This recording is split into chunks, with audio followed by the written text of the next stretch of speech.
Қазақстандағы әр отбасы тәуелсіздіктің таймас тұғыры, ұлттық кодты ұлықтап, рухани жаңғыру жолында жаңа белеске жетуді межелейтін өңірімізде алғаш рет біз туристік отбасымыз пилоттық жобасы бастау алды.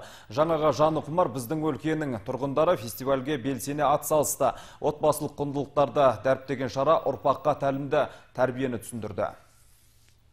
Оңтүстік Қазақстан облысы әкімдігі жанынан құрылған әйелдер істері отбасылық демографиялық саясат жөніндегі комиссия мен жас туристер станциясының бұл бастамасы көптен көкейде сараланып, мезгілі жеткенде аймақтан үздік шыққан отбасылардың басын қосты. Президенттің жарлығымен қыркүйектің екінші жартысы отбасы күні мерекелену керек дейді. Осыған байланысты облыс әкімі орынбасары Оласбек Сәдібекұлының өзінің жаңағы арнайы бекіткен жұмыс жоспары бар біздің әйелдер комиссиясында. Осының бәрі былайша айтқанда түптің түбінде осы идеяға соқты. Осы идеяның негізі осындай бір жақсы облыстық деңгейдегі алғаш рет, мен айта аламын, тіпті республика деңгейінде алғаш рет өтіп отырған жаңа креативті форматты түрдегі іс-шара. Тың идеяға толы сайыстың шарттары да айрықша. Шаттық думан шарпыған бұл күні әкелер сурет салып, отбасымен бірге кедергілерді бағындырып, толқынмен таласа еске кесті. Сондай-ақ қатысушылардың интеллектуалды зейінін тексеруді көздеген ұйымдастырушылар тарихи мәдени сұрақтарды әзірлеген. Сыннан сүрінбегендер оңтүстіктегі көрікті мекендерді 2 минутта мозаикада құрастырып қырағылық танытты. Әр сәті мұқият ойластырылған фестивальде сан салада қызмет етіп жүрген 10 отбасы бақ сынады.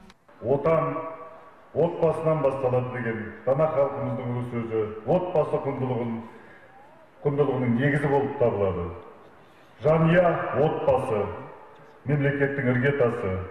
Қоғамдағы әр отбасының босағасы берік, мерей үстем болмай, мемлекеттің мықты болуы мүмкін емес. Мемлекеттің саясатының негізгі бағыттарының бірі отбасына қолдау көрсету болып саналады. Қазақ қоғамының отбасы өмірдің тұтқасы. Алуан жүйріктер жиналған байқауда жеңімпаздарды анықтау оңайға соқпады. Кіл мықтыдан кім мықтыны саралай келе, жеңістің 3-ші тұғыры Трапезниковтер мен Күндебаевтарға бұйырды. Жүлделі 2-ші орын биігінен Тұрысбаевтар отбасы көрінсе, 1-ші орынды Оразалиевтер қанжығалады. Байқаудың бас бәйгесі гран-при иегерлері болып Қарынтаевтар әулеті танылды. Қатысушыларға құнды сыйлықтар үлестіріліп, облыс әкімінің алғыс хаттары табысталды.